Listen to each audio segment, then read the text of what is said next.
I'm a serial killer. I met something scarier. It was 3:17 a.m. at the Waffle House.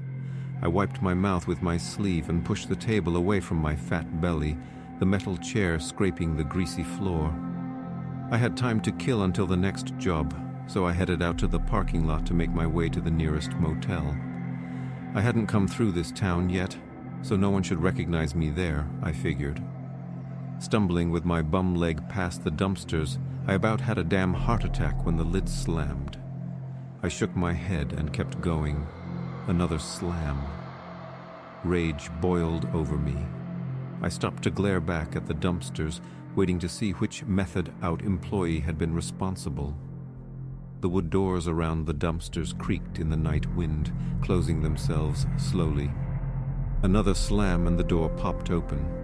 Looking like he'd kicked it open with his foot, the employee strolled out carelessly, whistling a jolly little tune even. I rolled my shoulders and huffed. This fucker was about to learn some respect. I cracked my knuckles and headed back towards him. "Hey," I shouted. He stopped, startled. I closed the distance and grabbed a fistful of his greasy black apron. He was mid-40s maybe, but looked 80. He had the classic sunken eyes and leathery skin of hard living or drugs. He just stood there, mouth agape, like the stupid animal he was. I wanted to knock out his nasty black teeth. "Do you have any idea—" "Hey, you there!" Another voice interrupted me. The other man leaned against the building by the door, one hand in his pocket and the other smoking a cigarette. I must have been too angry to have noticed him before. "I've been looking for a truck driver," he said. My grip on the employee tightened in rage. He was shaking now. "Excuse me?" I yelled back. "I could use a ride," the man said calmly, "if you'd be so kind." Getting a better look at him, I was more confused. He wasn't an employee, he didn't have the stupid black apron. He wore dusty boots, raggedy jeans, and a gray zip-up jacket, but his face was what interested me. Young, bright eyes, pale and smooth skin, blonde, like a halo around his head. My anger was replaced by something else, something darker. I threw the employee to the ground. "Get lost," I told him. He scrambled away, where to I didn't care to look. My focus was on someone else now. I made my way to the other man, wary but interested. "You ain't got fucking family to help you?" I asked. He was pretty. Too pretty. Like one of those weird celebrities with two perfect faces. I couldn't look away. Surely someone would miss him if something happened to him. "Nope," he answered, stomping out his cigarette. "There's no one to care."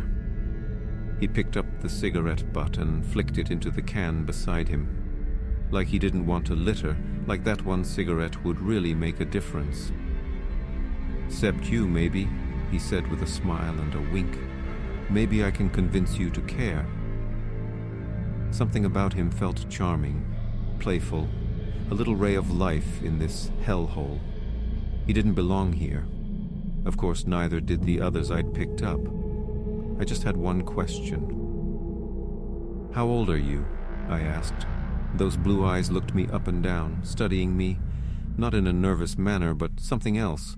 It made me a little uncomfortable, but not enough for me to care. 19, he said after a pause. The darkness stirred again. This was too good to be true. "I've got a little cash on me," he said. "I'm sure we could work something out." I had already decided the minute I saw him. "Fine," I told him. "Hurry up." He smiled a little too wide. "You're too kind," he said. I scoffed. "Yeah, bud, I'm a real saint." "So, where you headed?" I asked as we settled into the cab.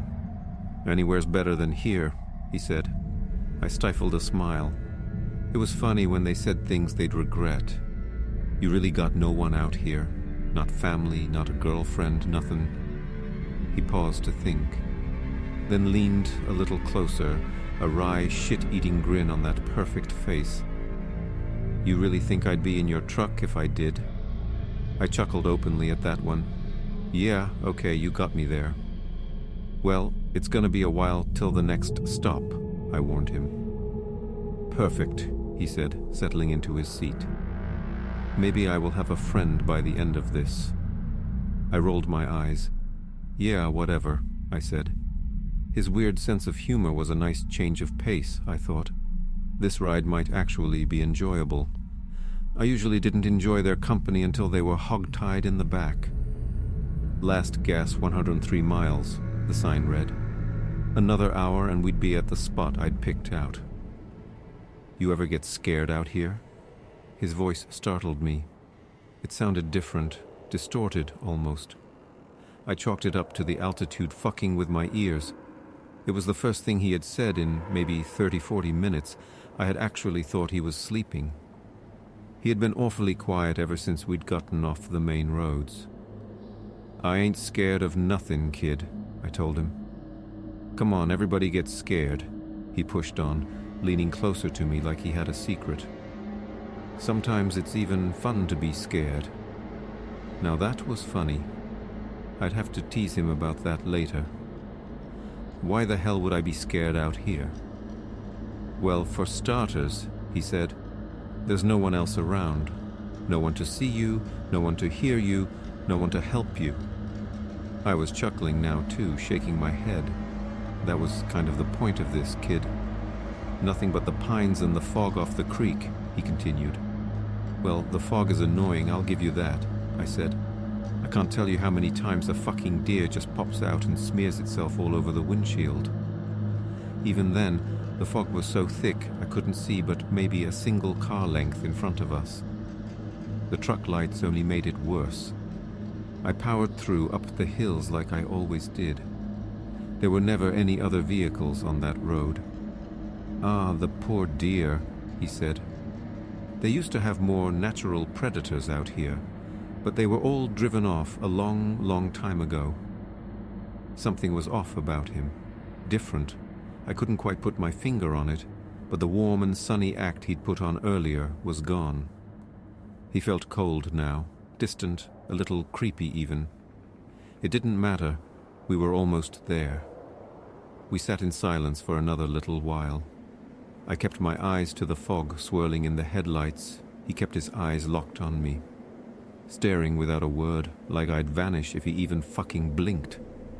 Hell, maybe he was getting scared now. He had every right to, after all. The air in the cab got colder. It was supposed to be a warm night, I thought.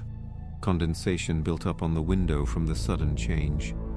I flipped the wipers on, sighing as they made that god-awful nails-on-a-chalkboard screech with every swipe. The biggest spider I've ever seen in my life crawled out of the air vent. Holy shit! It was the size of my fucking fist, hairy and dark with yellow stripes on its legs. I'm a proud man, not afraid of much, but I don't fuck around with goddamn tarantulas. I nearly lost control of the truck trying to whack it back to whatever hell it came from. Silently, without even so much as a flinch, the other man placed his pale, smooth hand atop the dash, palm up, like an offering. My mouth hung open as the spider went into his palm, and just as quickly, into his zip-up jacket. I almost couldn't speak. "What the fuck was that, man?" I stammered. "I swear to God if that's your fucking pet." "It's not," he said calmly, "unless it wants to be." I was gonna explode. Surely I would stroke out any minute. "And it looks to be a tiger wolf spider, but I'm not an entomologist." "Take that thing out of your pocket, now," I demanded. He took out the spider calmly, like it was a pack of smokes, like any of this was normal. Looking at it the second time was almost worse. I squinted my eyes and looked away to the road. "Kill that fucking thing." "You'd like that, wouldn't you?" The voice wasn't his. It were a woman's, hers, from last week. I glanced over. She was in the passenger seat again. Tiny, frail like a bird, a little button nose and blue eyes, yellow blonde hair. The skin on half her face was gone to gory bone, including a hollow eye socket. The spider climbed into it. What the fuck? I slammed on the brakes. The truck skidded to a stop as I caught my breath. I looked around frantically. The young man looked groggy, bewildered. He rubbed his eyes and ran his hands through his hair. "How long was I out?" he asked. "Well, what the fuck are you talking about?" My heart thumped in my ears. My throat was dry and my body soaked in sweat. I was shaking. The man was calm, half asleep, looking at me like I had two heads. He reached in his pocket and pulled out a pack of smokes. No spider. "You want to take a break?" he asked me, concern in his soft voice. This didn't make sense. "Where's the goddamn spider?" I demanded. He jolted upright, looking in his seat and around the cab. "There's a spider in here? Where?" I ran my clammy hands over my face, rubbing my eyes. I looked around the cab. Everything looked normal. The young man just blinked at me like an innocent little doe in headlights, hand still outstretched with the pack of smokes. I ripped the pack from his hands. "We're taking a break," I said. "Cool," he said, disinterested. He started to follow me out of the truck. "No, you wait inside," I snapped. "All righty," he chimed back. I stepped out into the humid, foggy air. The temperature shocked me. It had been so much colder in the cab. I must have turned the damn AC on and not known it. This wasn't the spot I usually took them to, but it was close enough. Far away enough where no one could see or hear anything, just like that stupid kid said. It would do just fine, and I could just drive his body out farther to where I usually dumped them. But after that weird dream, I wasn't sure I wanted to go where the other ones were. Maybe I would just carve out a new spot here, I thought. I was around the back, mixing up 2 special cups of Joe, when I heard the passenger door open and close. I went back around quickly. "God damn it," I said, "stay in the..." No one was there. The truck lights flickered and a cold chill shook my body. I peered through the fog, but there was nothing. Maybe I was going a little crazy. Maybe I was just tired. I took the mugs back to the inside of the cab and carefully handed the correct one to the man beside me. "Coffee?" I asked. "I'm not a coffee person," he said politely. "Everyone says that until they have my coffee," I winked. He laughed and shook his head. "You're terrible," he said, grinning wide with those perfect teeth. I watched him absolutely gulp his coffee down like a sick, dying camel. Confused, I took a small sip of mine. It nearly burned my lip clean off. Weird, but at least it wouldn't take as long to work, I figured. "So, what's your story?" I asked him, realizing I never played the get-to-know-you game that I usually slog through with my passengers. "Oh, I'm just an old soul passing through," he said. "My story's a long one. I don't think we'd have the time to cover it if we tried." "See that? You're so young, but you talk like an old fucking man," I chuckled. "I mean, where do you get that? Where are you from?" "Well, my ex-girlfriend thought I was from the depths of hell." He sat his mug down, completely finished with it. But I assured her I'm Catholic. I laughed at his joke, a little too loud. I sipped my coffee. "Women, eh? I thought she was an angel. I still do," he said. "But now, I doubt she could even walk into church without bursting into flames." I slapped my knee, doubling over. I couldn't remember the last time I laughed so hard. My cheeks were warm. "You're too young to be having fucking women problems," I told him. He murmured. "But just the right age to die." I blinked. "Huh? That's the perfect age, isn't it?" he said. 18 to 21. Blonde hair, blue eyes, no one to miss them. I stammered. My thoughts were clunky. I hadn't realized how dizzy I was getting. No, that wasn't possible. I made the coffee myself. I gave him the coffee myself. He downed it in seconds. The cab was freezing cold again. My head spun, my thoughts racing. The air was humid, my mouth so dry it felt glued together. I was spacing out, losing time. Suddenly I was in the back of the truck on the cot where he was supposed to be. The fog rolled in with me. Against it he stood, at the edge of the open truck, a dark shape in the night.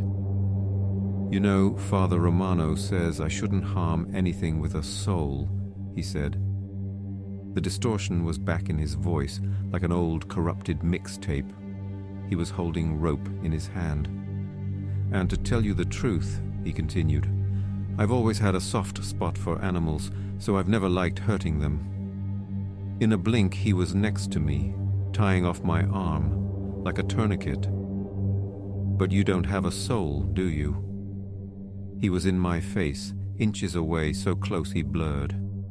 "And you're worse than an animal because you know better." Tears rolled down my face, the sheer thunder of his voice shaking me to my core. It was unnatural, ungodly. "Why did you do it?"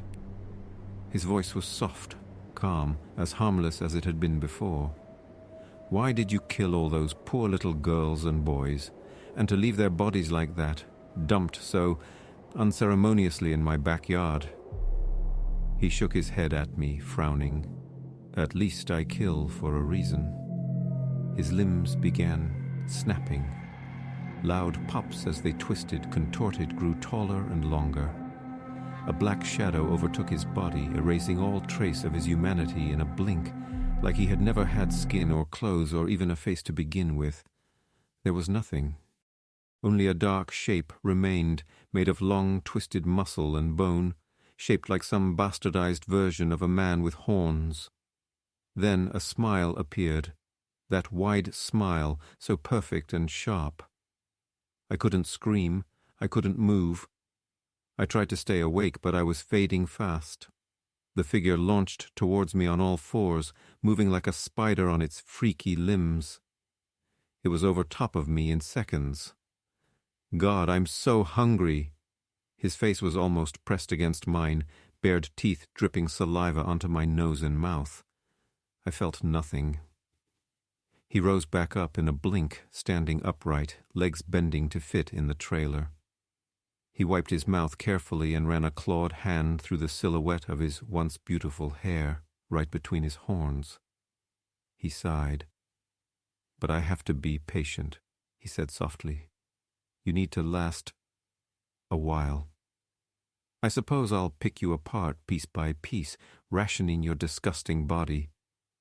His face was in front of mine again, grinning. "And then when I'm done making you useful, I'm not going to kill you. Oh no, that's too easy for you." Everything was fading fast, patches of black closing in on me. He grabbed my face with a clawed hand, pulling me close to make sure I heard every word. "I'm going to dump your limbless body with all the people you've killed, way out here in the pines. You can use your fucking teeth to dig your way out of the mud, choking on it like you deserve." He dropped my face, my head slamming back down. Everything went dark.